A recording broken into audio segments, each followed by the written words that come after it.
اللہ کے اوپر ایمان، اللہ کے اوپر یقین، اللہ کے اوپر اس طرح کا یقین کہ جو ہے وہ خدا کی طرف سے ہے، اور خدا نہ چاہے تو کچھ بھی ہو سکتا، تو پھر ہمیں اچھا ہو تو اس میں ہمارا کوئی کمال نہیں، اور اگر کبھی نقصان ہو جائے، کبھی آزمائش آ جائے تو پھر اللہ کی طرف سے ہے، شکر کا درجہ بھی بنے گا، صبر کا درجہ بھی بنے گا۔ دوسری بات، میرے نوجوان دوست بیٹھے ہیں، چونکہ ہمارے بھائی شاہ زیب جوانی کی عمر میں دنیا سے رخصت ہوئے، تو میں اپنے نوجوان دوستوں سے یہ بات کرنا چاہتا ہوں کہ آج آؤ، اپنی جوانی کے دنوں میں خدا کی بارگاہ میں جھکو اور اپنے آپ کو اللہ اور اس کے رسول کی اطاعت کے اوپر لگاؤ۔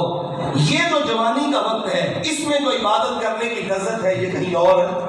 بخاری کی حدیث پاک ہے، حضور نے ارشاد فرمایا، ایک جوان جو گناہوں سے توبہ کر لے، سچی توبہ، فرمایا اگر وہ قبرستان سے گزر جائے، اللہ اس جوان کے گزرنے کی وجہ سے 40 دن کے لیے قبرستان سے عذاب اٹھا لیتا ہے۔ اللہ اتنا خوش ہوتا ہے۔ اور ایک حدیث سناتا ہوں آپ کو، حضور علیہ السلام نے ارشاد فرمایا، جب کوئی جوان توبہ کرتا ہے، جب کوئی جوان، ادھر دیکھنا میری طرف، یہ بزرگ، یہ بابے، یہ مسجد میں آنا شروع ہو جائے نا تو اللہ کا بڑا فضل ہے۔ اسی عمر میں بھی اللہ توفیق دے دے عبادت کی تو اس کا فضل ہے، لیکن ایک بات یاد رکھنا، جو مزہ جوانی کے سجدوں میں ہے وہ بڑھاپے کے سجدوں میں نہیں ہے۔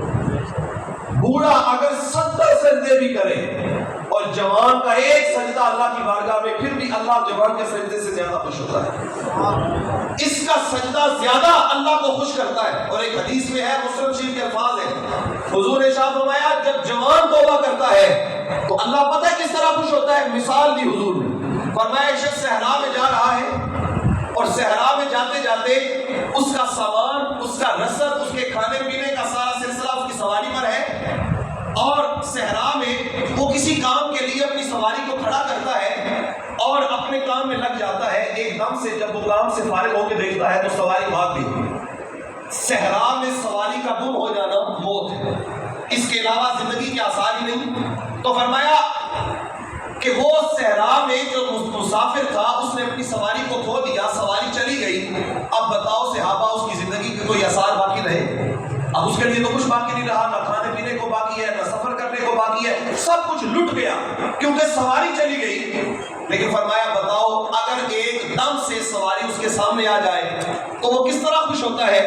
اور وہ دعا کے لیے ہاتھ اٹھاتا ہے، اللہ کا شکر ادا کرنے کے لیے، اس خوشی میں کہتا ہے، اے اللہ تیرا فضل ہے، تو میرا بندہ ہے اور میں تیرا رب ہوں۔ سبحان اللہ۔ خوشی کے عالم میں کہنا یہ تھا، اے اللہ تو میرا رب ہے اور میں تیرا بندہ۔ لیکن سواری مل گئی، زندگی مل گئی، اور اس خوشی میں وہ یہ الفاظ بھول جاتا ہے، میں نے کہنا کیا ہے، اور یہ کہتا ہے، اے اللہ تو میرا بندہ ہے اور میں تیرا۔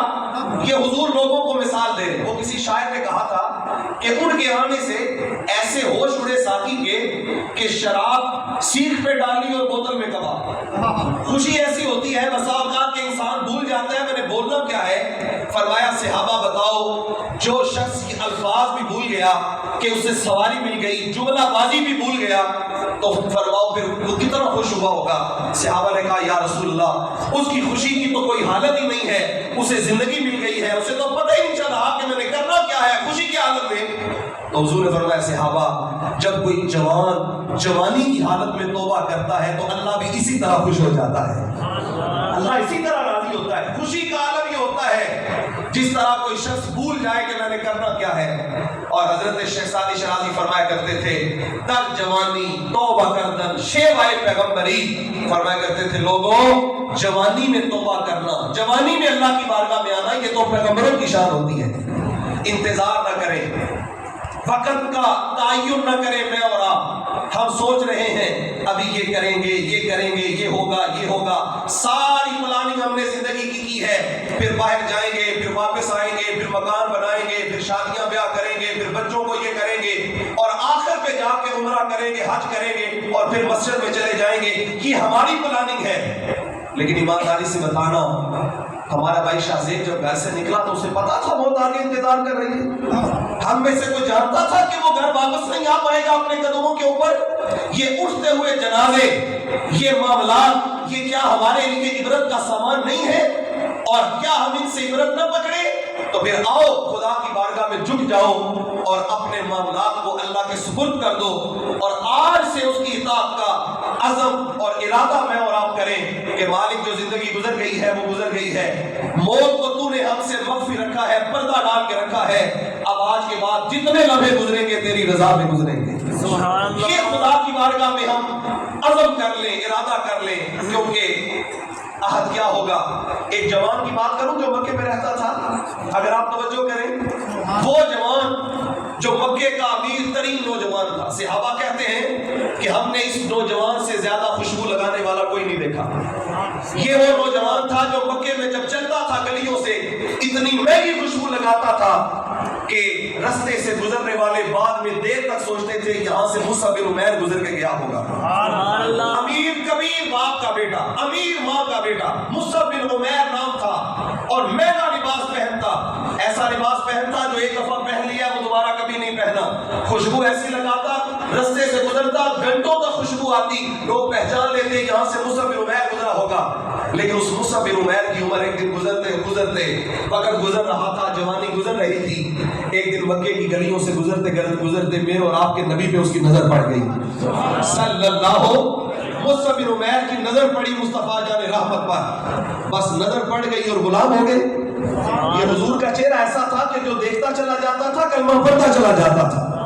ہدایت کے ساتھ، صاف نیت کے ساتھ دیکھے صحیح حضور کو، جو حضور کو دیکھ لیتا تھا اللہ اسے ایمان کی دولت عطا فرما دیتا۔ ایمان کی نیت کے ساتھ دیکھ لے۔ مصعب بن عمیر نے دیکھا، حضور پہ فدا ہو گئے، اپنی ماں کو جا کے کہا ماں میں نے آج پیغمبر اسلام کی زیارت کی ہے، لوگ تو انہیں جھوٹا کہتے ہیں پر آج میں جو دیکھ کے آیا ہوں میں حقیقت یہ بیان کرتا ہوں کہ میں نے اس سے سونا کوئی نہیں دیکھا اور میں اس کا دین قبول کرنے جا رہا ہوں۔ اماں نے کہا مصعب یہ جتنا مال و دولت سب کچھ تیرے پاس ہے یہ تیرے پاس نہیں رہے گا، اگر تو ہمارے اپنے خداؤں کو چھوڑے اور ایک خدا کی طرف جائے تو سب کچھ نعمتیں تجھ سے واپس لے لی جائیں گی۔ مصعب بن عمیر، بڑا مشکل ہوتا ہے نا کام، نیکی کی راہ میں چلتے ہوئے بسا اوقات کچھ نعمتیں ہوتی ہیں ان کو چھوڑ دینا، اور یہ بھی میرا شوق تھا، یہ بھی شوق تھا، یہ بھی شوق تھا، یہ بھی شوق تھا، تمام جو شوق تھے وہ چھوڑ دینا۔ مصعب بن عمیر کو نے کہا کہ ماں مجھ سے جو لینا چاہتی ہے وہ لے لے، پر اب میں ارادہ کر چکا ہوں کہ میں زندگی گزاروں گا تو محمد مصطفیٰ کی غلامی میں گزاروں گا صلی اللہ علیہ وسلم۔ اماں نے کہا کہ اگر مجھے چھوڑ کے سب کو چھوڑ کے جانا چاہتا ہے تو چلا جا، لیکن یہاں رہتے ہوئے تو اس نبی کا ماننے والا نہیں بن سکتا۔ مصعب بن عمیر نے سب کچھ چھوڑا، گھر سے نکلنے لگے تو ماں نے کہا مصعب جو جسم پہ لباس پہنا ہے وہ بھی میں نے دیا ہے۔ تو مصعب نے کہا ماں مجھے پتا ہے ابھی واپس کروں گا۔ ایک مسلمان کے پاس گئے، کہا مجھے ادھار کوئی کپڑا دے دو، میں اپنا سطر ڈھانپ لوں، میں اپنی ماں کو لباس واپس کرنا ہے۔ لباس ادھار کپڑا لیا، اپنے سطر کو ڈھانپا، ماں کو وہ لباس واپس کیا۔